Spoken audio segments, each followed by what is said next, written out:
Hello there, and welcome to today's edition of the Only Endometriosis podcast you need. Today I'm going to be talking about why it's so hard to keep showing up for life when you're struggling with something like endometriosis, adenomyosis, PMDD, fibroids, even if you don't have a diagnosis but you're just struggling with your periods or struggling with any kind of chronic illness. Quite often we can get so caught up in this need to constantly prove ourselves, to constantly show up, to constantly show that we're not impacted by our symptoms, and it can just get too much. So this episode is exactly for you if you recognise any of that, even if you don't feel as if you're constantly showing up but you feel the need to mask when you're struggling. Then hopefully this episode will give you a little bit of solace, some tips and hints about how to avoid pushing through and reasons why it really isn't a good idea, even if you think you're coping at the moment. So it's actually quite a personal episode for me this week because I have completely disregarded my own advice this week, and I'll share a little bit about that in a second. But my case is so typical of everybody, certainly everybody I think that I've ever worked with. Certainly at the point where I was working with them. I don't know if they're still doing that. If you are one of my previous clients, then do let me know how things have changed for you, how you've managed to turn this around. But I know that for every woman I've worked with, and for friends, family members, other people I've spoken to over the years, then this is a constant, even if it's an inconsistent constant, that we are battling. We talk so much about showing up in work, especially at work, in relationships, even self-care. And I did an episode a few episodes ago about why I hate the term self-care as non-negotiable. But we are bombarded all the time, especially in this social media world, where we feel the need to be perfect all the time, or at least striving for perfection all the time. And most people, I think, find this incredibly difficult. It is incredibly tough standards, and especially if you struggle with boundaries, which a lot of women with endometriosis do, it's really, really difficult. And then if you add on when your body's screaming for rest, when you're in pain, when you're heavily bleeding, when everything just feels heavy and foggy, when it feels like you're running in treacle, pushing through might not be possible. And we get so much emotional drain from trying, or from feeling guilty that we just want to rest. And I'm here to tell you that it's not your fault. There's so much pressure put upon us, especially by ourselves as well, but again, that's not our fault. But in this episode, we're going to be talking about that invisible weight of chronic pain, the invisible weight of the symptoms we're experiencing, and this internal battle between who we want to be, or who we feel we want to be, in the projection, the image that we want to project to the world, and actually what our bodies can handle in the moment. So I said that this is a kind of a personal episode for me. I've completely, like I say, disregarded my advice this week. I actually got ill a couple of weeks ago. I still don't know really what it was, but it was like a cold, flu-y type thing, and it absolutely floored me. And it floored me for 2 days probably, so I couldn't work. I couldn't push through. My body was just like, it's not happening today. And that was for 2 days. So I had to completely clear my diary, cancel meetings, cancel appointments, just for 2 days. On day 3, I thought, you know what, I'm actually feeling a bit better. So I pushed through. I got up, I got dressed, I got myself out of the house. And I really, really shouldn't have done, because 3 days later, I ended up in the emergency doctors in the urgent care centre with chronic vertigo. Not fun at all. But that is because I completely disregarded my body. I disregarded my body's telling me that I shouldn't be doing all of this, that I should be resting, and I tried to push through. So when I say it's not our fault, when I say that it happens to everybody, it really does happen to everybody. I talk about this all the time. You will be, no doubt, possibly internally laughing or internally raising your eyebrows at my story, because you will have heard me say so many times, listen to your body whisper, so that you don't need to hear it scream. And I am the worst at doing it. And I guess maybe that gives me some kudos when I'm talking about it, because I know what it's like. I was going to say I have been there. I'm still there. I'm really bad at taking my own advice sometimes. But it's really, really hard. It isn't easy when we feel as if our bodies are letting us down. when we feel as if we're capable of achieving so much more, and it's our bodies that are getting in the way. So I do get it, and I do get how hard this is, but being gentle and doing all of these things without guilt takes practice. So if you do resonate with anything that I'm about to say in this episode, again, just to reiterate that this isn't your fault. This is a societal thing. This is a thing about setting goals. This is this constant hustle culture that we're living in, and in order for us to step back from that without guilt, it takes a lot of practice and a lot of self-compassion, which again doesn't come easily, especially when you're struggling with a chronic condition. So I know that there's a lot of pressure on us to feel okay. I know that there's a lot of pressure on us to hide the symptoms, especially when we're talking about work. I spend a lot of my time going into workplaces and training people on endometriosis, on menopause, natural and enforced, on all of these conditions that we're struggling with, on periods in general. And I know from pretty much every single workshop I've ever done that there are people at work who are completely masking what they're going through. I know from my own journey, from being diagnosed with endometriosis right the way through that initial diagnosis and treatment phase, right the way through managing it myself, all of the 17 plus years that I spent in the 9-to-5 job. I know how hard it was for me to either mask what I was going through, or to accept that I needed some time off, and then to be okay with taking time off, or how exactly that time off would look like as well. So I do get it. I've had weeks where I couldn't find words. In fact, today, I was going to say, I might be talking even more waffle than normal because I'm struggling even today. So I'm feeling a lot better. I'm a lot better. I'm hoping that I'm going to be back to work. So essentially what happened, I ended up in urgent care. I was given some medication. I came home, but I've not been able to open my diary all week. So the fact that I didn't take one extra day off when I needed to, or the fact that I didn't listen to my body early enough and maybe take 3 or 4 days off in the initial phase of the illness, has completely wiped out probably 10 days of work. And when you're self-employed, 10 days is a long time. So today I'm still struggling, but I'm being gentle with myself. I'm turning up to present the podcast, and then I'm probably going to go away for another snooze because I will be tired. But some days I just can't find words. I can't find energy. I can't find anything. And actually, to be self-aware in a weird way, but to be aware of your body's failings, and again, that's very harsh words, but to be aware of what you perceive as your body's failings and then to listen to them is actually a really, really difficult thing to do. So in the weeks where you can't find the words and you can't find the strength, self-compassion and gentle awareness are definitely the orders of the day, but it's not that easy. So when I talk about showing up, what do we actually mean? So like I say, this hustle culture will have us believing that showing up means doing more. It may mean getting up for that, 5k run before you go to work. It may mean juicing, it may mean smoothing, it may mean a sun salutation up at sunrise.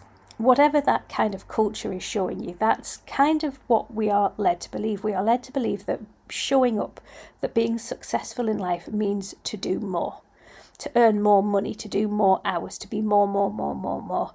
But actually, when we have this internal dialogue that's telling us to put pressure on ourselves to be more productive, to be happier, to be more capable, to achieve more, but we're getting these symptoms, or we're getting this sort of other shoulder internal dialogue that's just saying, well, hang on, I can't do this, I don't want to do this. And the more pressure you're putting on yourself, the louder these negative thoughts are getting, the louder these negative words of failure and don't and can't are getting.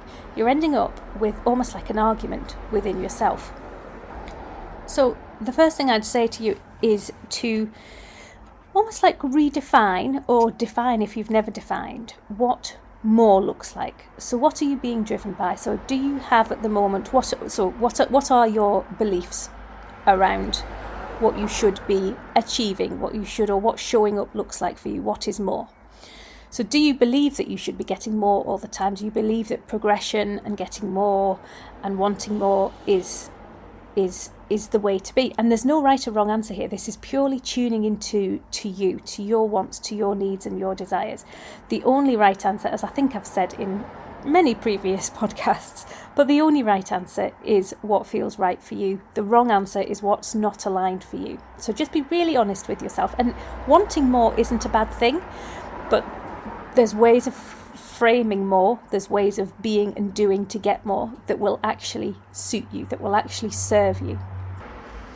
So the first thing to do here is to look at those beliefs that you have. So do you have a belief around your wage, for example? Do you feel that every job you get should be on more money than the last job? Do you feel that you should be earning more money every year? Just gently tune into your beliefs about what more looks like in terms of work, in terms of salary. Do you believe that each job should come with more responsibility? Do you believe that each job should come with more development, personal development? Again, there's no right or wrong answer, just exactly what it means for you. So I used to have this really, I'm going to say really weird, I don't know if it is weird. I never had a 5-year plan. I never had a 10-year plan. I was not one of those people. Again, whether I should have done or shouldn't have done, it's again just personal preference, but I never had one. The only thing I had was that at any given time my salary should exceed the age that I was. So bear in mind that I took my first job fresh out of university in 1999, and I took my first step on the career ladder in 2000. So money was kind of valued slightly differently back then, but that's actually quite a lot of pressure to put on somebody. So from a first job out of university, so I was 21, 22, so to say that I expected of myself that from that time on, every job that I got would be at least my age, back then was actually looking back, was actually quite a lot of pressure to put on somebody. Do you have a similar thing? Do you have a similar goal, a similar yardstick? And again, it doesn't matter if you do or you don't. Again, it's just what matters to you. Do you have any beliefs around what sort of car you should be driving, what sort of house you should be living in? Do you believe that every house that you move to, every house that you buy should be bigger than the last one, should be more expensive than the last one? Do you believe that the car you're driving should reflect your salary, that the car that you're driving should be faster, should be bigger, should be smaller, I don't know, than the last car you owned? Do you have any beliefs like that are driving you on, which they can be really, really positive? They drive people towards success. But is there any wriggle room? Is there any room for gentleness in those beliefs? And how do you feel if you don't achieve them? So again, tune into your mind when you're tune into your body, I should say, when you're picturing these in your mind. So if you have that similar belief to how I felt when I was in the 9-to-5 career, that every job should be at least, if not far exceeding the age that I was at the time, how would I feel if I didn't? And there was one job I remember when I, for various reasons, moved areas and took a significant pay cut to move to the job that I moved to. And I think the salary was around my age. So I went from a salary that far exceeded the wage at the age I was, to a salary that was very, very close to the age that I was. So I was still kind of meeting my threshold. So it didn't sort of massively impact me, the fact that I took a wage drop. But how would I have felt if that salary was beneath my age? Would I have even applied for the job? It's an interesting one. I don't know. I'm sure I would have known then, and I'm sure I wouldn't have done, because I'm fairly certain I didn't. But those beliefs that we hold, just tune into our body, just tune into that somatic reaction around what happens if we fail. What happens if we don't? What happens if I didn't get a job that matched my age, that salary matched my age? What happens if you get to the age of 30 and decide you're going to downgrade your house? What happens if you get to the age, I don't know, of 40 and decide that you don't want a big car anymore, that you're happy just with a little runaround? What's your body telling you? That's the first key to understanding the pressure that we're putting on ourselves, and what damage, because it can do damage over long term, but what pressures that we're putting on ourselves to achieve this reality of showing up. Do you have any limits? Do you know, like the really obvious one is the one I've just given you about my body, about my my body saying, well, hang on, you've got a bit of a cold, this cold's getting worse. It's kind of feeling a bit like you've got flu now. Are you going to slow down? No, I'll crack on. I'm not in chronic pain, I'm not fainting. My endometriosis isn't flaring, so I'm good to go. When actually what I should have done is like, do you know what? This isn't something that is life or death today. I'm going to step back, I'm going to be really gentle with myself, and I'm going to honour my limit for today. What would happen if you chose to do that? Are you being gentle enough with yourself? So one of the things we do as well, so when we've started to kind of look at our beliefs around showing up, when we start to look around our beliefs of wanting more, this is just our way of gently challenging them. And you don't have to answer to anybody. You don't have to answer to anybody but yourself, which sounds really nice, but actually we can be our harshest critics as well.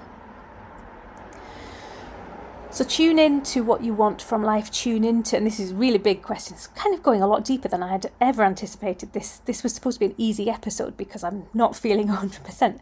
Goodness knows where it's going to take us. But anyway, tune into your life goals, tune into what this showing up, what success looks like for you. And can you, by all means, you don't have to reevaluate those success measures.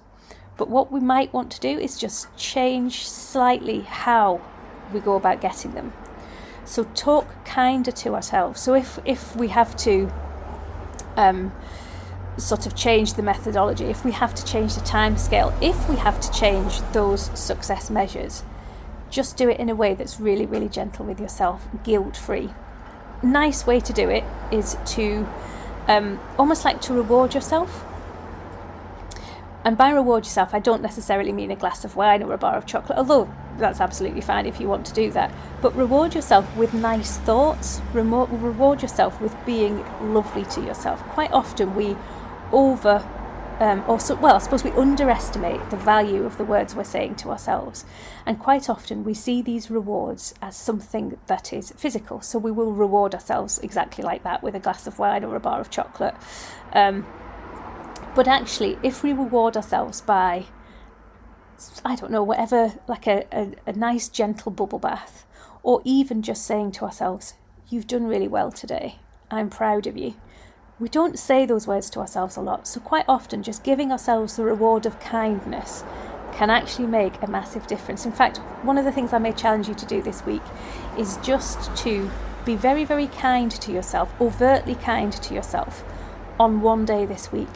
Tell yourself how proud you are of doing something that's showing up for yourself, that's honouring those limits, that's choosing silence over the hustle, that's resting without having to justify why you're resting, because you feel as if you need a rest, taking a rest, and reward yourself with kindness.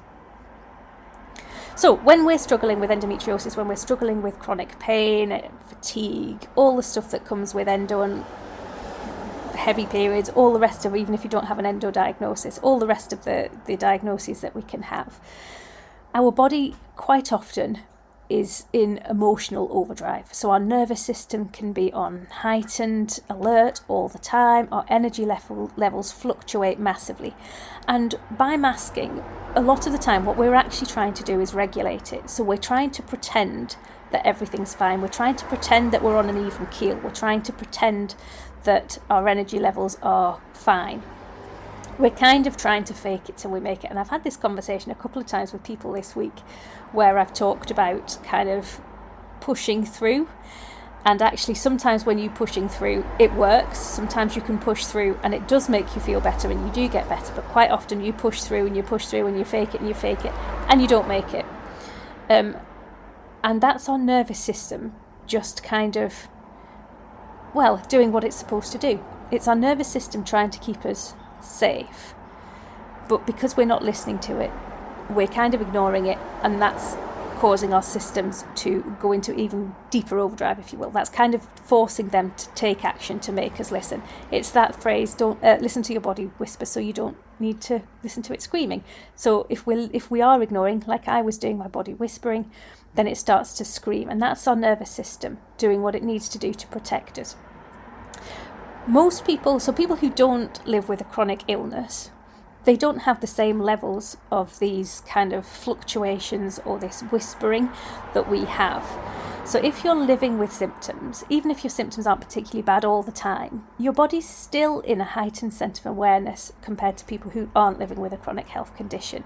So our levels of fatigue are more. We can have brain fog, dysregulation, hypervigilance, all of the stuff that we associate with anxiety, essentially, we can be living with all of the time. Our energy is naturally or can be naturally depleted, but if we're masking, if we're hiding our symptoms, if we're constantly bracing ourselves for being found out or bracing ourselves for the onset of or onslaught of symptoms that could be around the corner, then again we're just heightening that kind of fight or flight. We're heightening that nervous system and that energetic response to whatever it is that we're doing, and we get stuck in this cycle. We get stuck in the cycle of symptom. We get stuck in the cycle of listening to our body but then suffering from guilt if we relax, or if we say no, or if we ring in sick, or if we cancel an appointment, if we cancel a client. We get this guilt reaction. So then we push through again. So as soon as we start to feel a little bit better, we kind of make up or try and make up for this perceived guilt, for perceived letting people down, which then pushes us deeper into this symptom flare, which then leads to an emotional reaction again of frustration or anger or upset. And eventually our systems just start to shut down. Not in a scary way, not in an irreparable way, just in a, look, I'm going to force you to take time off now because you're not listening to me. Resting, listening to those limits, listening to those whispers, it doesn't mean we're lazy. It doesn't mean we're flaky. It's just because we're burning extra fuel every day. Our bodies cope with so much more. Even if we're not symptomatic that day, our bodies are running on so much more than people without chronic conditions are. So I have this conversation quite a lot with clients, but when we go to sleep, especially if we are having a flare-up, our sleep isn't as restful, it isn't as restorative as somebody without a chronic health condition, because our bodies are constantly dealing with more stuff. So the food that we're eating, we need more, not necessarily more calories, but we need to eat more, we need to eat better, we need to make up for the energy that our body's burning just by existing when we're fighting off our symptoms. We need potentially more sleep, we need potentially more rest, again, to make up for the deficit that we're experiencing because our bodies are fighting all the time. And this sounds really bleak, and I don't mean it to sound bleak. It's not necessarily something that's going to be noticeable all the time. When it becomes noticeable, that's because we're not listening to the whispers, if that makes sense. So we are burning extra fuel every day just for our bodies to be what they are. So when we encounter different things, when we encounter illness, when we encounter stress, when we encounter anxiety, we don't have that energy reserve that other people have. And it's really important, and I'm kind of catastrophizing a little bit, but it's really important to recognize that sometimes we are just going to have to stop because we don't have those energy reserves, we don't have those reserves that other people have. And it can lead to burnout, emotional, physical burnout, and it can lead to our bodies just screaming and saying, do you know what, you're not going to listen to me, so I'm going to force you to have the next week off. And when we do talk about this tension between commitment and capacity quite often, so I'm going to have to be really careful with myself this next week. So when I do go back to work, when I do kind of think, so I desperately want to do it tomorrow, I desperately want to so the appointments that I've got scheduled in tomorrow, I desperately want to say to people, yes, come on, let's do it, I'm better, and start to reschedule the appointments that I missed last week. And before I know it, if I'm not careful, I'm going to be actually working way more intense on Tuesday, Wednesday, Thursday, Friday than I would have done in a normal busy week. So it's setting those boundaries, setting those gentle self-care nods to ourselves are really, really important when we're coming out of the burnout, I suppose, when we're coming out of the time when our body's stopping us from showing up. These boundaries that we set are really, really important. So the boundaries that we have need to be movable, and that can only happen effectively if we're being honest with ourselves, if we're being truthful, and if we're being really, really gentle with ourselves. We need to breathe in.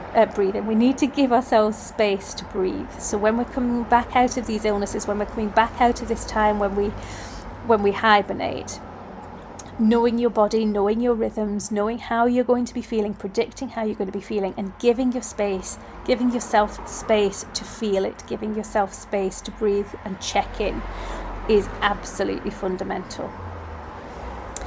There's a common feeling that we should be able to do more, and I'm guilty of this myself, as I say, when we're starting to feel better, that we should be better.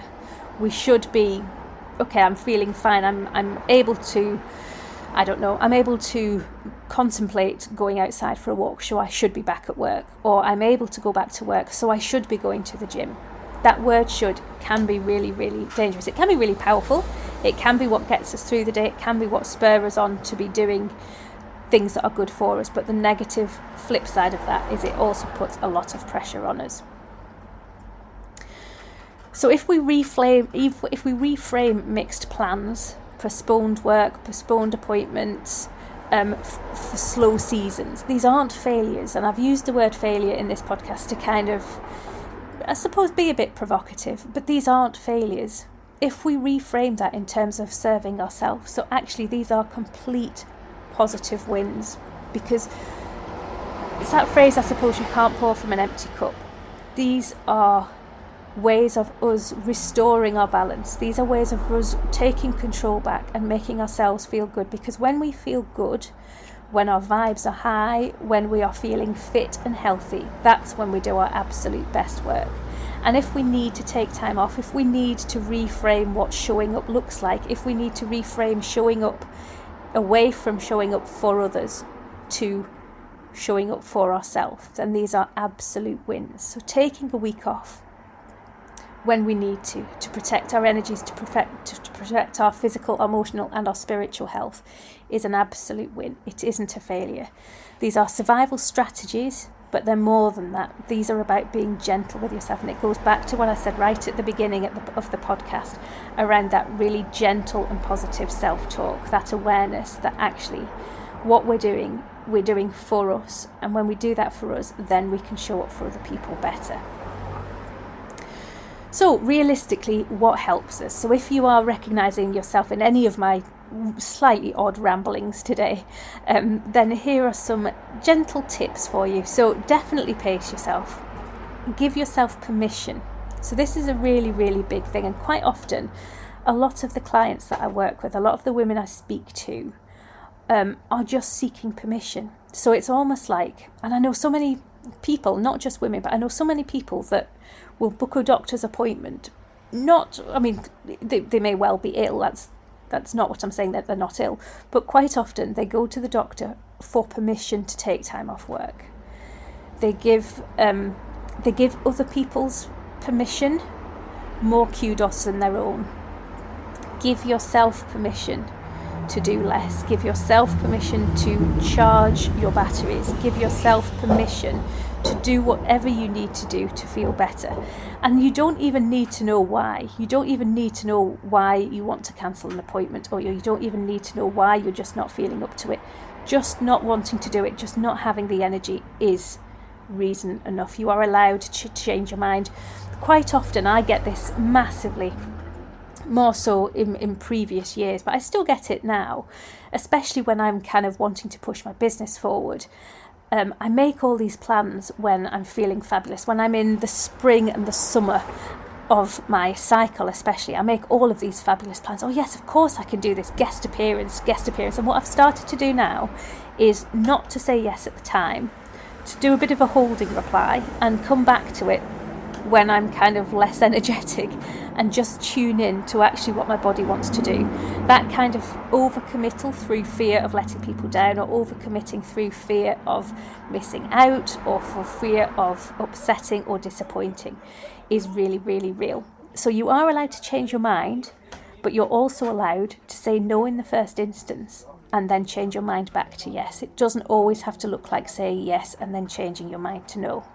Set yourself gentle routines, so create flexibility in your routines, not rigidly, okay, this is going to be a plan B day. If I'm not feeling up to this, then I'll do this. It doesn't have to be that rigid. It's always good to have a plan B. It's always good to know what works if something else doesn't work. But equally, if plan B doesn't happen, you don't want to stir up all the negative feelings, all the negative emotions. It's okay not to have a plan and just to go with what you need on that day or that hour.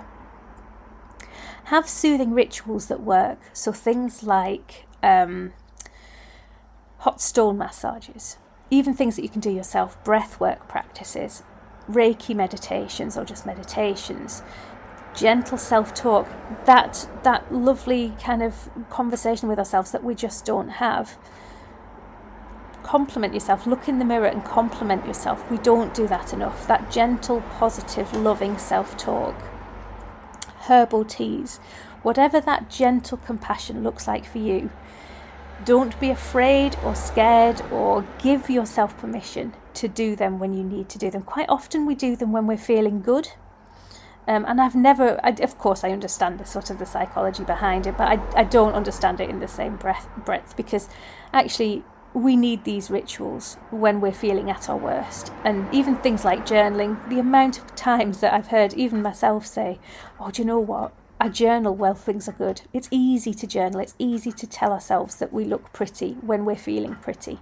It's harder when we're feeling down, when we're feeling frumpy, when we're feeling depleted, to look in the mirror and say, do you know what? You're pretty. You look pretty today. But that's when we really need to hear it. So do that gentle self-compassion, that gentle self-talk, the hot compresses, the ice baths, whatever it is that makes you feel good. My voice even went when I thought about ice baths, because that really isn't one of my self-care practices. But if that's yours, that's perfect. Do them when you feel bad. Don't just leave self-care to when you're feeling good. Communicate your needs. So how to tell people, work out a way that you're comfortable to tell people when you're not okay. You don't have to over explain. How many times do we write emails or text messages or leave voice notes or plan voice notes that give these really lengthy explanations as to why we can't do it, when actually, in the nicest possible way, you don't owe anybody anything. I don't know about you, but when a friend cancels, if I'm due to do something and I get a voice message saying, do you know what, I'm just not feeling it today, that's absolutely fine. I completely get that. Yet we so often feel the need to write 6 or 7 sentences as to why we don't feel like doing it. So if you can, work out a way of gently communicating your needs that doesn't require long explanations, that doesn't leave you feeling guilty, that doesn't leave you feeling all these negative emotions. Even if you need safe words, even if you need ways of saying you're not up to it.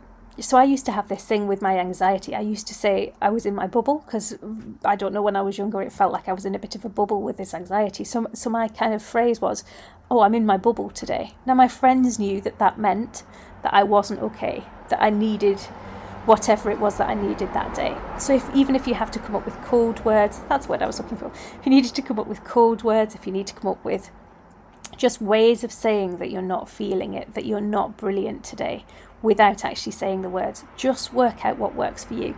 Interestingly as well, can you do that with yourself? So quite often, when I'm starting to work with women, they're so used to pushing through that they almost push through with themselves as well. So having that open, honest communication with yourself is often the first step. So if you find it really, really difficult to give your apologies to a meeting or give your apologies to a social occasion without the long explanation, quite often that's because you can't do it to yourself either, because you're unable to say, do you know what, I'm just not going to do this.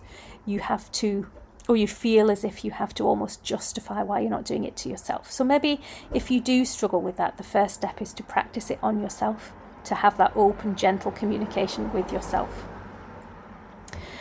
And if you can, try a bit of self-reflection. So why you're blaming yourself, why you're having all of those feelings of guilt, all of those feelings of expectations, of failure. Just journal, just reflect as to why that is. A really good journal prompt. Even if you just do this, just this one journal prompt. What do I need today to feel safe? What do I need today to feel safe in my own body? That's a really nice way of raising gentle self-awareness, but honouring where you are on that day, And it's also a really good way of tapping into exactly what works for you in terms of self-care. So that's, what do I need today to feel safe? Or what do I need today to feel safe in my body? That kind of just gentle self-reflection. So I hope I haven't waffled too much today.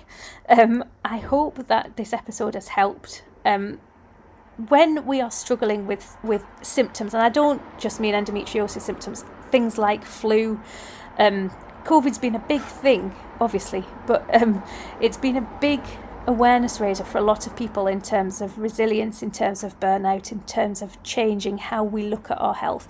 People with and without chronic conditions are suddenly, or have suddenly come to a realisation of understanding our physical, spiritual, emotional limitations and how they fluctuate over time. That can cause a little bit of grief. You can feel like you're failing. You can feel as if like you can't do things. And with that does come an element of loss or an element of grief, and that's okay. You're allowed to feel all of the frustrations. The key thing is to evaluate, reflect, and reframe. So change it into, doing whatever we need to do to be able to reframe it. So honouring ourselves, showing up for ourselves versus showing up for other people. My normal reminder as well that healing isn't linear, so showing up isn't a performance. I know sometimes it is, and sometimes we maybe feel as if we have to, but it shouldn't be. How judgy am I today? It shouldn't be, but it is. It clearly is. You know, if I have a work commitment that I can't get out of and I'm feeling shoddy, then I do show up and I do perform for a couple of hours or however long it needs for me to get through that workshop or get through that podcast or whatever it is that I'm doing that day. That's fine, but only for a short period of time. And if you're doing that, make sure you're doing the flip side, the reflection, the gentle self-care, the self-compassion afterwards. Healing isn't linear, and some days you could have a fantastic day, you can have a fantastic year even, and then you can suddenly have a crash, and that's absolutely fine. We are all human. We're not robots. We're not mechanical objects. We are deeply complex creatures, and when you're struggling with something as complex as endo, then that can absolutely show up in ways that you don't expect, and that can be frustrating. It can be upsetting. It's absolutely fine to be frustrated and upset. Wallow, feed it whatever you need to feed it, but don't prolong that. Reframe, gentle self-compassion. You are absolutely enough. Even if you can't get out of bed, even if all you can do that day is breathe and maybe wiggle your toes, just do what you can do, and that is absolutely enough. Absolutely enough for today. So I hope that's helped. Don't forget, you have a podcast. You get a free. As podcast listener, you can get a free endometriosis empowerment workbook, and there is an exclusive podcast discount on the endometriosis empowerment bundle as well. So the empowerment bundle is a little bit more of an in-depth look at starting to manage your endometriosis naturally. Your endometriosis empowerment workbook will give you a gentle nudge towards some of the things I've talked about today around beliefs and reframing and gentle first steps, and the empowerment bundle will give you some of the tools that you need to implement that as well. And there's a link in the show notes that gives you that exclusive discount.